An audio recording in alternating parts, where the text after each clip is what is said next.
Pesquisa divulgada pelo Datafolha em maio indica que 40% dos brasileiros com 16 anos ou mais foram vítimas de algum tipo de crime nos 12 meses anteriores.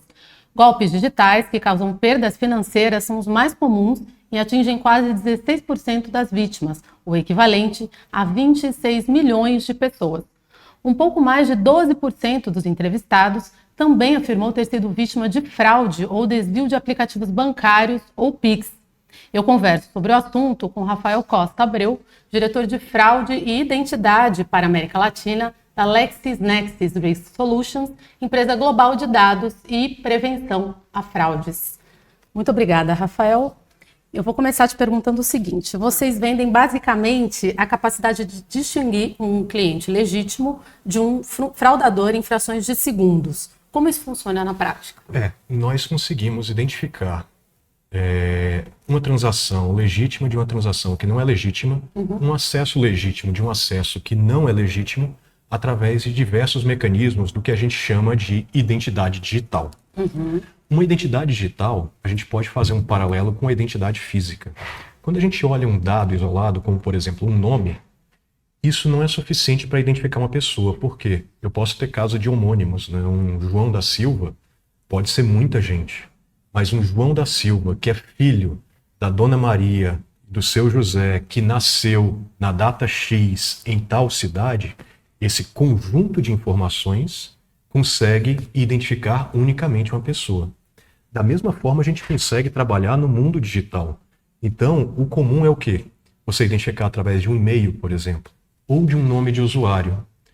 Mas só isso não é suficiente. Então, o que nós na LexisNexis Risk Solutions fazemos é um conjunto de informações, desde geolocalização, endereço de IP, identificação do dispositivo, nome do usuário, tipo de acesso, características do acesso, o que a gente chama de biometria comportamental, que é a forma como o usuário interage com o dispositivo. Por exemplo, eu no meu celular, eu sou canhoto, digito com o dedão somente. Então, isso são elementos que, quando somados, nos dão uma alta garantia de que é aquele indivíduo por trás daquele processo de negócios. Me dá um exemplo, assim, da forma como vocês atuam de uma maneira assim, mais didática. Sei lá, por exemplo, eu sou um fraudador e eu estou vendendo via plataforma, sei lá, de uma loja de produtos que inexistem, porque eu sou um fraudador, em nome também de uma pessoa que provavelmente não sou eu. Como é que vocês entram nessa? A gente tem várias maneiras de trabalhar. Nesse exemplo, esse é um tipo de fraude que a gente chama de triangulação. O que isso quer dizer? Um fraudador, utilizando uma plataforma muitas vezes legítima essa plataforma, o que ele vai fazer? Ele vai enganar um usuário que está aqui nessa ponta para utilizar essa plataforma para uma venda de serviços. O que esse fraudador precisa? Ele precisa parecer legítimo, tanto para o usuário quanto para a plataforma. Então aí que entra um dos elementos que hoje vem se tornando mais importantes para a fraude, que é a figura do laranja. Com documentos roubados, com documentos falsificados, através do empréstimo de dados pessoais, empréstimo de dados CPF, nome e etc., é possível abrir uma empresa fantasma, começar a negociar na plataforma, abrir uma conta corrente e começar a receber esse dinheiro. Até que isso seja identificado, ele consegue movimentar uma quantidade de dinheiro, vender seus produtos ou serviços falsos nessa plataforma até que ela seja identificada, que ela vai ser identificada como? É através das denúncias de que os produtos não chegaram. E a partir daí, aquela conta vai começar a ser marcada como uma conta suspeita de estar sendo uma conta de destino de fraude, e aquela loja vai ser marcada como fraudulenta porque não está entregando serviços. Até essa identificação demora o quê? 10, 15 transações, o que já é suficiente para esse fraudador encher o carrinho dele, né, de dinheiro e mover para a próxima. E vocês entram tentando justamente inibir isso? A gente entra na identificação e geração de alertas, como por exemplo, quais são as características mais comuns desse tipo de golpe. Então eles têm um determinado conjunto característico de atuação, na qual, através dessa identificação, a gente consegue bloquear. Por exemplo, sucessivas transações para esse destino em pouco espaço de tempo podem gerar uma suspeita. Transações de quantidades ou de montantes que são incompatíveis com aquela renda podem gerar uma suspeita. É um conjunto de dados, um conjunto de análises que são feitas para que se possa chegar a uma conclusão e a uma análise, até um momento de decisão, né, de marcar realmente que é uma fraude. Você citou aí a figura do laranja, que é uma figura controversa, que pode inclusive trazer problemas, embates legais entre quem está sendo fraudado, o fraudador, porque ele é uma terceira pessoa que pode ou não ter algum tipo de culpa, né, nesse triângulo. Então, é mais um problema aí. É mais um problema. A figura dos laranjas, ela vem se tornando um grande problema hoje no Brasil. A gente tem uma grande evolução aqui com a implementação do Pix, né? O que o Pix trouxe? Ele trouxe muita velocidade, ele trouxe muita agilidade, trouxe muita transparência para a movimentação financeira. Porém, da mesma forma que as transações legítimas são rápidas, a fraude é rápida. Esse é o contraponto. E aí, o que acontece? A utilização de laranjas, ela passa a ser uma cadeia, um elo muito forte da cadeia de fraude. O que a gente tem identificado? Hoje, de acordo com o Banco Central, em menos de 3 minutos é impossível recuperar o dinheiro devido à quantidade de transações. O que é isso? Em menos de 3 minutos? Em menos de 3 minutos eu não consigo mais recuperar o dinheiro de uma fraude original. Se uma transação Pix demora 10 segundos, o que não é verdade, que é muito mais rápido, já são 6 transações em 1 minuto. Em 2 minutos, 12 transações. Em 3 minutos, 18. Se eu transferir 10 mil reais para a primeira conta, eu começo a fazer o quê? O que os fraudadores, o que o processo de lavagem de dinheiro chama de layering. Que quer dizer o quê? É fazer esse dinheiro desaparecer em sucessivas transações. Sim. A gente pode fazer um paralelo aqui, por exemplo. Se eu tenho um vaso de tinta de 10 ml e eu coloco 10 ml de água, para eu tirar essa tinta fica um pouco mais difícil. Se eu coloco em 100 ml de água, já fica mais difícil. Em 1 litro de água, fica bem mais difícil extrair essa tinta. E quando eu coloco em 20, 30 litros, já é quase impossível extrair aquele pigmento. Então, o que você está dizendo é que se eu não identificar a fraude em até 3 minutos, provavelmente eu não identifico mais. É isso? Se eu não identificar na origem ou antes dos primeiros passos, vai ficar difícil. Como é que funciona a fraude? A fraude e os golpes, eles vão tentar ao máximo esconder esse dinheiro, fraudador. Primeiro, para dificultar a recuperação. Então, através de uma rede de contas laranja, de contas mula, como a gente chama, vão haver sucessivas transações diluindo esse dinheiro e misturando esse dinheiro com outros dinheiros de outras origens, para que seja cada vez mais difícil recuperar ele e conseguir rastrear o caminho desse dinheiro. Porque daqueles 10 que eu estava falando inicialmente, eu roubei 10 de uma conta. Aí ela foi da conta A para a conta B. Da conta B, eu vou dividir para C e D, 5 mil para cada uma.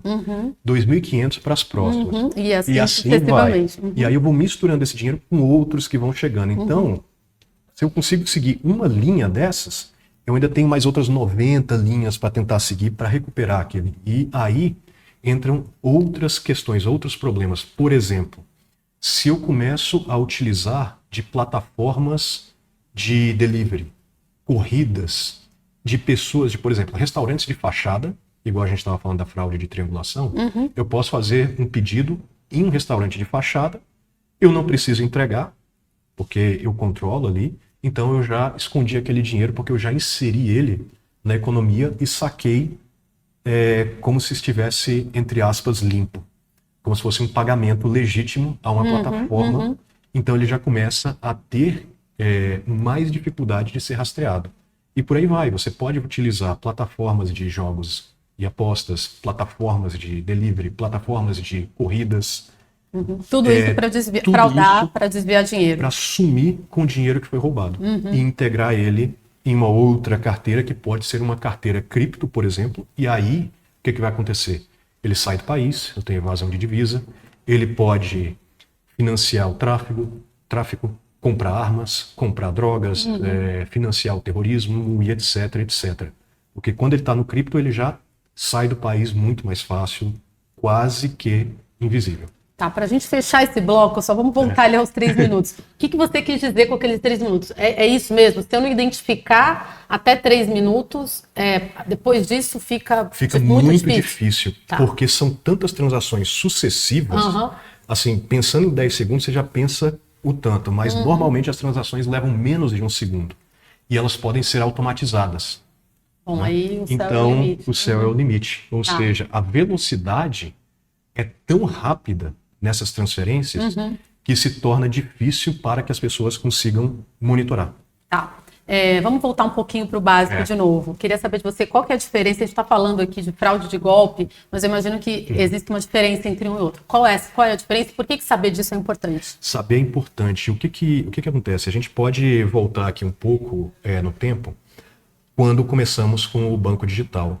Hoje o Brasil tem uma alta maturidade no seu sistema financeiro, sistema bancário, no internet banking e no mobile banking. Somos extremamente maduros nessa questão. Desde os primórdios do banco digital, o regulador, o Banco Central, já determinou que, no Brasil, se um banco fornece uma plataforma de transação, o banco é responsável pela segurança dessa plataforma.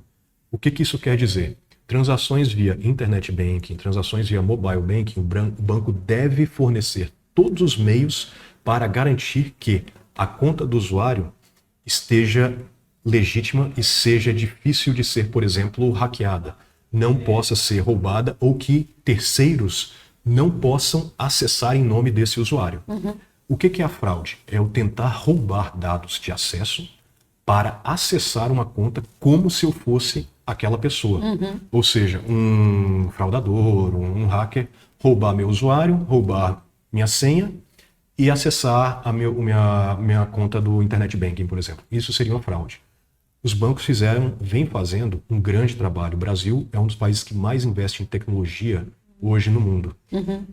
Então, antifraude, você diz? Não só antifraude, todo tipo de tecnologia. Tá. O Pix é um grande exemplo, um grande investimento. As transações aqui são de altíssima disponibilidade. 24/7, extremamente difícil de encontrar algum tipo de gargalo no Pix, nas transações, de ser uma transação não poder ser processada e tudo. Então, não só antifraude, a nossa tecnologia ela é muito robusta, muito eficiente. Tá. E o que acontece? Ao longo do tempo, nós viemos trabalhando muito a fraude.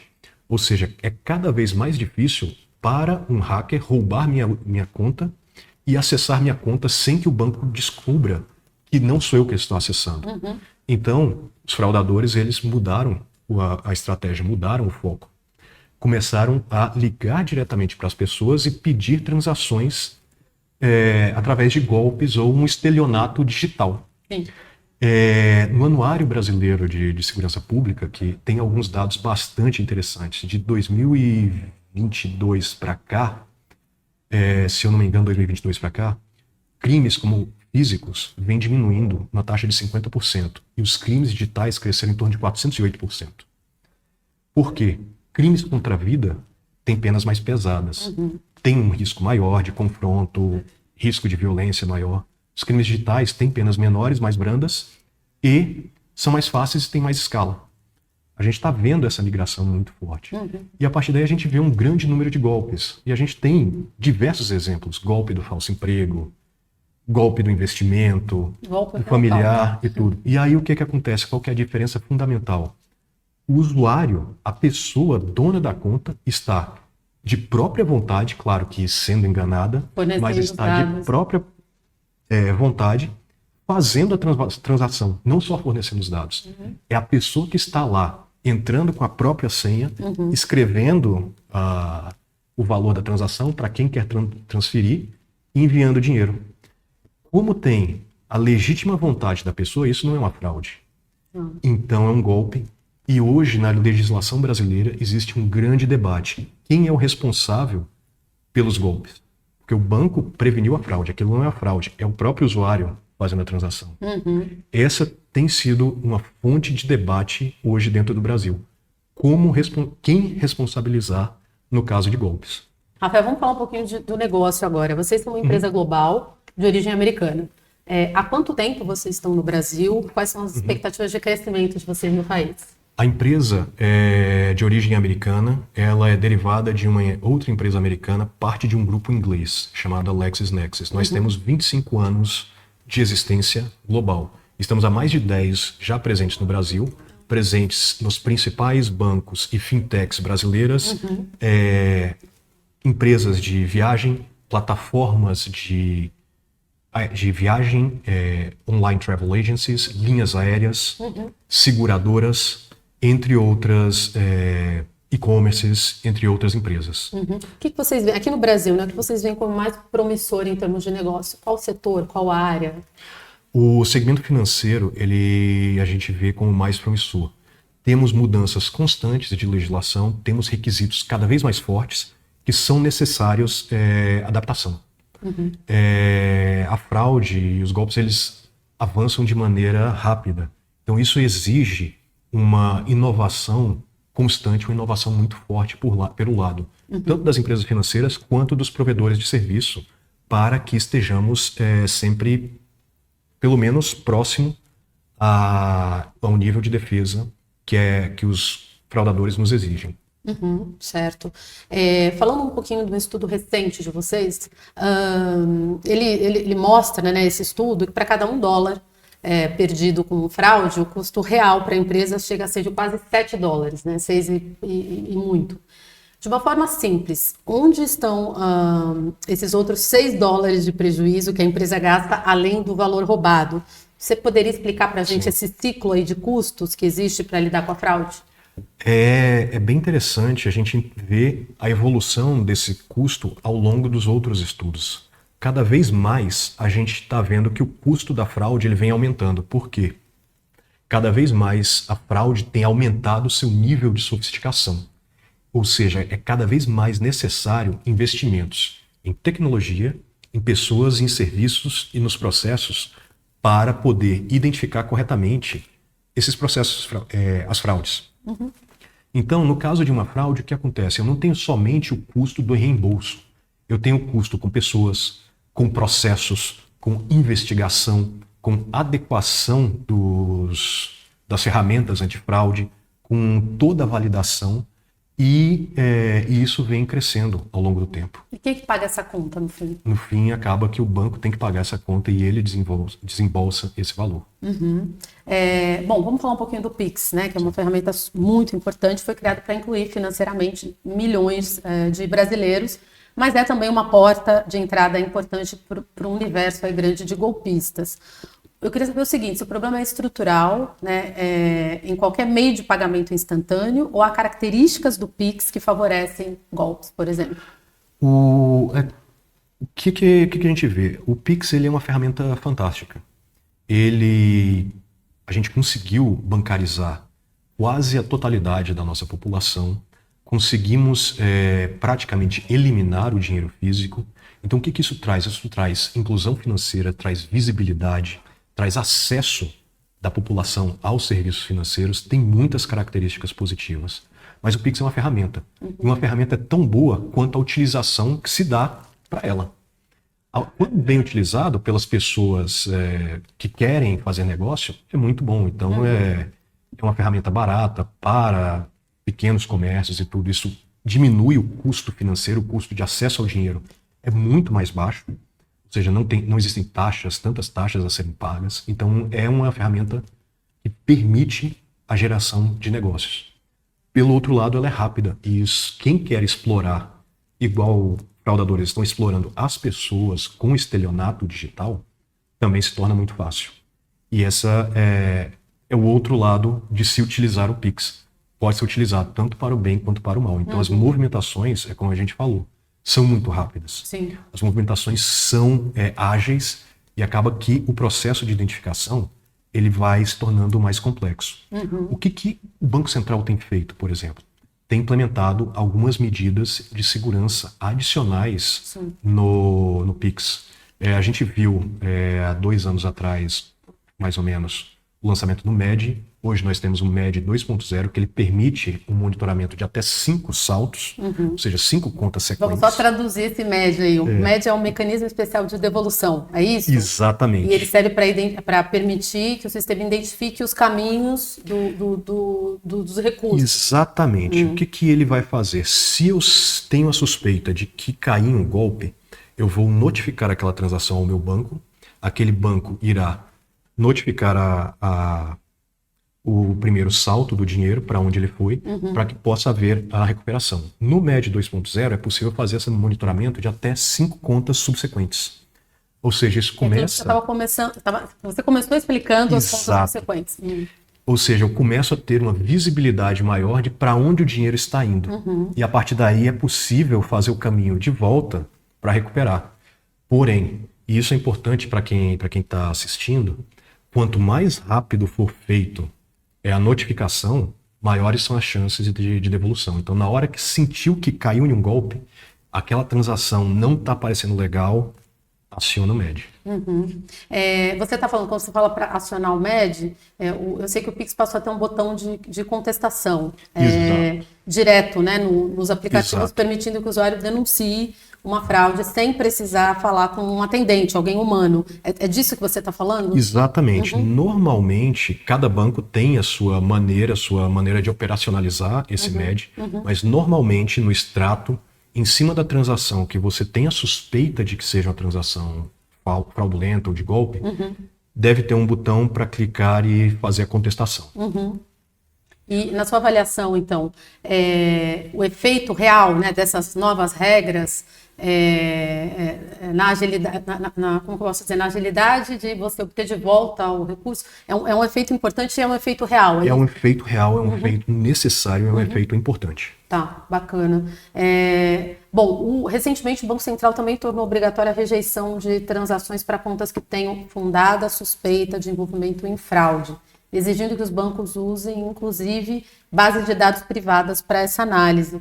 Na sua visão, como que a integração de diferentes fontes de dados facilita a identificação de contas usadas para crimes antes mesmo do dinheiro sair da conta da vítima? Por que a cooperação é importante? Porque se um determinado banco identifica uma fraude, essa fraude ela ataca a todos, porque não existe criminoso especializado em banco A ou banco B. Eles atacam todos e onde der certo, deu certo. Quando eles trabalham em conjunto, é uma força maior em conjunto que está criando uma defesa combinada. Então, acaba se auxiliando. A gente tem um exemplo de uma normativa do Banco Central chamada Resolução Conjunta 6, na qual se cria uma base de dados compartilhada de indícios de fraude, os quais se pode trabalhar e ter as informações já de contas que foram identificadas como laranja. Então, nenhum banco mais não pode aceitar, mas já tem identificado que aquele CPF, por exemplo, é de um laranja ou que existe algum indício de fraude, pode tomar as ações necessárias. Um outro aspecto também, aí você me corrige se eu estiver errada, o Banco Central estabeleceu limites, né, se eu não me engano, de R$15 mil para Pix e TED em instituições de pagamento ainda não autorizadas ou que usem prestadores de tecnologia externos, né, que não atendam a novos critérios de segurança. Como esse cerco regulatório a instituições menores ou menos vigiadas ajuda a combater o uso do sistema financeiro pelo crime organizado? Mais uma vez, aqui a gente tem dois lados, né? Por quê? Porque muitas vezes essas instituições menores, elas atendem a comunidades menores, atendem a locais que estão menos servidos, então poderia ser algo, se bem utilizado, poderia ser algo que fomentaria a inclusão financeira. Porém, o crime vê isso e acaba que se utiliza dessas brechas para atividades ilícitas. Então, a imposição de limites acaba que é uma medida necessária para conter atividades ilícitas ou atividades que não são desejáveis dentro do nosso sistema financeiro. A gente tem visto cada vez mais a utilização do sistema financeiro por parte de facções criminosas como mecanismo para lavar esse dinheiro, para dar um aspecto limpo e para inserir o dinheiro de golpes e crimes no próprio sistema dessas facções. Voltando a falar um pouco das fraudes que envolvem, sobretudo, pessoa física, quais são as diferenças de fraudes de Pix e de cartão de crédito, por exemplo? Está na agilidade? Agilidade. Porque hoje, os cartões de crédito, a grande utilização vai ser com cartões de créditos roubados. Por quê? Porque o tempo de pagamento de um cartão de crédito, ele é maior. Né? Ou seja, se eu, pessoa física, Rafael, vou numa loja para fazer uma compra no cartão de crédito, aquele lojista tem um tempo ali de D mais 30, D mais 45 para receber aquele dinheiro. Então, para o fraudador, esse tempo é muito longo para ele receber o dinheiro. O que ele faz? Ele tenta ao máximo adquirir bens e serviços com cartões de crédito roubados. E aí o prejuízo fica onde? Fica no lojista. Com o Pix ele consegue monetizar mais rápido, porque o Pix é uma transação em tempo real e é praticamente dinheiro em caixa. Mesmo sendo um dinheiro, digamos, virtual, ele é dinheiro em caixa. Então a monetização desse crime é muito mais rápida e ele pode utilizar o dinheiro de golpes, de fraudes, para adquirir bens, serviços ou para fazer pagamentos de laranjas, de atuação da sua própria cadeia de suprimento do crime. Voltando a falar do Brasil como um todo e voltando aos estudos que vocês têm com relação à fraude no país, um deles mostra que o Brasil previne em média 3.657 transações fraudulentas por mês, mas 1.243 ele deixa passar, né? Isso significa que a cada 3 fraudes bloqueadas, uma é concluída com sucesso. É isso? O que exatamente permite que essa uma passe? É isso. Existem dados do Banco Central que mostram que em torno de 0,007% de todas as transações são fraude ou golpe. E realmente é muito difícil você ter uma proteção 100%. Né? Porque, como a gente falou, né, o crime está sempre um passo na frente. A gente identifica padrões para evitar que aqueles padrões se repitam. E eles estão todo dia tentando ali alguma maneira nova, algum buraco no sistema, algum golpe novo, algo que possa passar despercebido pelos sistemas de monitoramento. E são pessoas que têm uma grande criatividade. Então, têm uma mente criativa, ágil, pensam rápido, são inteligentes e conseguem achar esses buracos no sistema. O levantamento também mostra que as defesas antifraude são mais fortes no momento da abertura da conta e enfraquecem à medida que o cliente avança para login e a própria transação, onde ocorrem 53% das perdas. Isso é uma falha de quem? Isso não é uma falha, senão uma evolução natural do que vem acontecendo. Igual a gente estava comentando, o Brasil alcançou uma grande maturidade. Sim. Então, quando começamos a digitalização, a gente tinha muita fraude de abertura de conta, fraudes de utilização de documentos falsos, o que foi acontecendo? Cada vez mais os bancos foram investindo em tecnologias de inteligência artificial, validação facial, biometria, e isso veio o quê? Diminuindo as fraudes nesse momento. O que naturalmente acontece é que se aqui está muito difícil de acontecer uma fraude, o bandido vem para cá. Então, o que está acontecendo nós estamos amadurecendo os nossos processos de criação de conta, estamos tornando cada vez mais difícil abrir novas contas para fins ilícitos. Então, os fraudadores estão movendo para a área de negócios ali do banco, ou seja, estão movendo para as transações. Mais da metade das organizações brasileiras diz que seus esforços de prevenção são apenas parcialmente eficazes. O que isso significa? A gente vai ter cada vez mais que conviver com fraudes no momento de fazer uma compra ou então no mercado de meio de pagamento? Existe um balanço que é necessário atingir. Porque, por exemplo, se uma instituição quer fraude zero, basta ela fechar a porta e ninguém entra. Porém, se ninguém entra, ninguém faz nada. Então, eu tenho que ter uma porta entreaberta. Então, quanto de fricção, quanto de proteção o meu consumidor aceita para sua própria segurança? E é interessante porque tem um caso de um banco que implementou alguns controles. E o que aconteceu? Começou a identificar pagamentos falsos em lojas online. Então, existiam pessoas que estavam tentando fazer compras de iPhone por R$200, como um exemplo, nessa loja, no Pix. e foram bloqueadas porque era uma transação fraudulenta. Então elas começaram a ligar no call center desse banco, reclamando que o banco estava bloqueando a transação. O fraudador ligando no call? Não, a pessoa que acreditava, jurava que estava comprando um iPhone barato. Entendi. Uhum. Né? E queria comprar, e o banco não estava deixando. Então isso também criou um problema, porque ela não acredita que é uma fraude até que Entendi. caia na fraude. Uhum.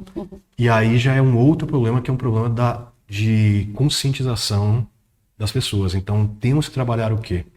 De um lado, legislação mais forte, tecnologia de prevenção e a educação das pessoas. Perfeito. Isso é brasileiro ou acontece, enfim, nos outros países que vocês atuam também? Cada país tem Global. As suas particularidades, seus tipos de fraude relacionados à sua cultura.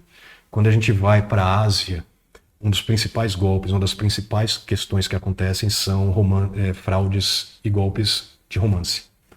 As pessoas tendem a ser mais solitárias e se relacionar muito através de canais digitais de internet.